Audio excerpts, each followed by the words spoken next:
नमस्कार, मैं डॉक्टर अजीत भारती आज फिर आपके लिए हिंदी विषय के अंतर्गत पत्र लेखन का उदाहरण नंबर हम 10 लेकर आए हैं। और ये पत्र कौन सा है? औपचारिक पत्र। तो विषय इसका है अवकाश के लिए पत्र, यानी किसी भी प्रकार का अवकाश लेना हो तो पत्र हम कैसे लिखेंगे। ठीक है। और ये एक बात ध्यान रखना, बच्चों को बहुत डाउट रहता है कि परीक्षा में जब पत्र लिखते हैं तो उसमें औपचारिक अनौपचारिक कुछ लिखना नहीं होता, सिर्फ प्रारूप में लिखना होता है। वहाँ ये नहीं शो करना होता कि औपचारिक लिखें या अनौपचारिक। चलो अब आते हैं प्रश्न पर। तो ये प्रश्न नंबर 10 भी है। लिखा दिया हुआ है कि आपका नाम विपिन राव या कविता भवानी है, यानी अगर आप लड़का हैं तो विपिन राव पर पत्र लिखेंगे और लड़की हैं तो कविता भवानी पर। आपको 2 दिन से बुखार या फीवर है। अपने स्कूल के प्राचार्य या प्रिंसिपल को 3 दिन का अवकाश देने के लिए लगभग 100 शब्दों में पत्र लिखिए। तो देखो, इसमें आपको जब पत्र लिखना उससे पहले 3 बातें आपको प्रश्न में पढ़कर निकाल लेनी। कौन कौन सी 3? एक तो ये पत्र कौन लिख रहा, विपिन राव या कविता यानी आप, और लिखना किसको है? प्राचार्य या प्रिंसिपल को।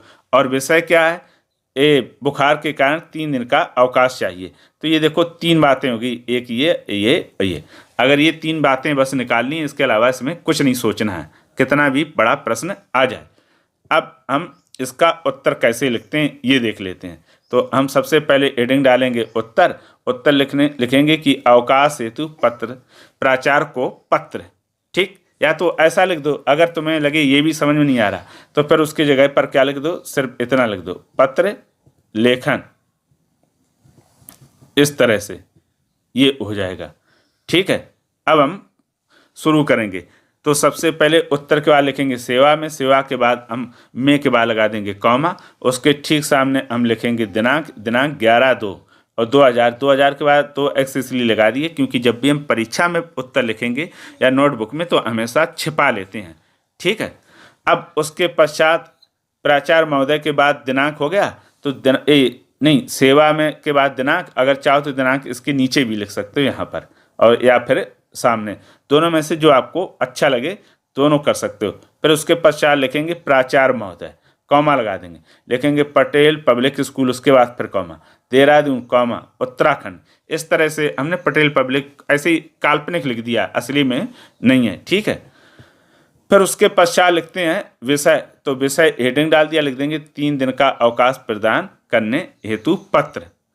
अब ध्यान रखना कि विषय जितना छोटा होता है उतना अच्छा माना जाता है पत्र, तो इसलिए कोशिश करना छोटी ही रहे। फिर उसके बाद नीचे लिखेंगे महोदय, महोदय के बाद लगा देंगे कामा। अब हम लिखना शुरू करेंगे उत्तर। तो उत्तर लिखने में हम 3 बातें याद रखते हैं, वो जो शुरू में इसमें 3 बातें, 3 स्टेप होती हैं जब मेन उत्तर लिखते। कौन कौन सी? एक तो पहले अपना नाम और पता, दूसरा समस्या और समस्या के कारण होने वाली परेशानियां, तीसरा समस्या का समाधान। समाधान कौन करेगा? जो पत्र लिखेगा। बस ये 3 बातें लिखोगे, पत्र समाप्त।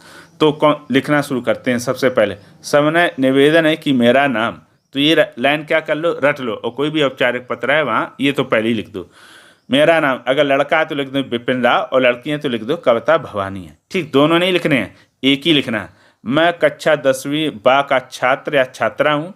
मुझे पिछले 2 दिनों से बुखार है और डॉक्टर ने मुझे पूर्ण विश्राम करने की सलाह दी है। तो देखो, इसमें भी ध्यान रखना, अगर लड़का है तो छात्र लिखें, लड़की है तो छात्रा, दोनों नहीं लिखनी है।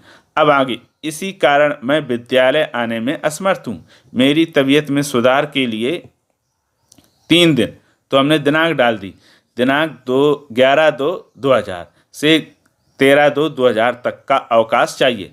आपसे अनुरोध है कि इस कृपया मुझे 3 दिन का अवकाश प्रदान करने की कृपा करें ताकि मैं पूरी तरह से स्वस्थ होकर वापस विद्यालय आ सकूं। फिर अंत में लिख देंगे धन्यवाद। फिर उसके बाद लिख देंगे आज्ञाकारी छात्र या छात्रा, लड़का हो तो छात्र और लड़की हो तो छात्रा, और नीचे लिख देंगे विपिन राव अथवा भवानी कविता, लड़का हो तो विपिन राव, लड़की हो तो कविता भवानी, नीचे लिख देंगे कक्षा बा, कक्षा 10वीं बा। इस तरह से ये हो गया आपका जो पत्र है वो समाप्त हो गया। अब इसमें बातें कौन कौन सी ध्यान रखनी। एक तो ये कि जब पत्र लिखो आप ना, तो उसका जो फॉर्मेट है इस तरह से, ये सीक्वेंस में ऐसे लगातार ऐसे ही रहना चाहिए, आगे पीछे बिल्कुल ना करें, पहली बात। दूसरी बात, पत्र में जो भी शब्द या वाक्य का प्रयोग करें हमेशा शुद्ध, जिन शब्दों को शुद्ध रूप से लिख पाते हो उनका प्रयोग करें, जो कठिन या डिफिकल्ट लगते हैं उनका प्रयोग बिल्कुल ना करें। एक तो ये हो गया। दूसरा, हमेशा सरल भाषा का चुनाव करें, कठिन भाषा में बिल्कुल ना लिखें। अगर उसके पश्चात भी किसी प्रकार का कोई डाउट रहे तो कमेंट करके हमें अवश्य बताइएगा। और हमने अन्य उदाहरणों, एक पत्र के उदाहरणों की लिंक भी इसके डिस्क्रिप्शन बॉक्स में दे दिए, वहाँ पर जाकर आप उन्हें सरल और आसान भाषा में समझ सकते हैं। तो फिर आज के लिए इतना ही। अब हम फिर मिलेंगे किसी नए विषय के साथ, तब तक के लिए धन्यवाद।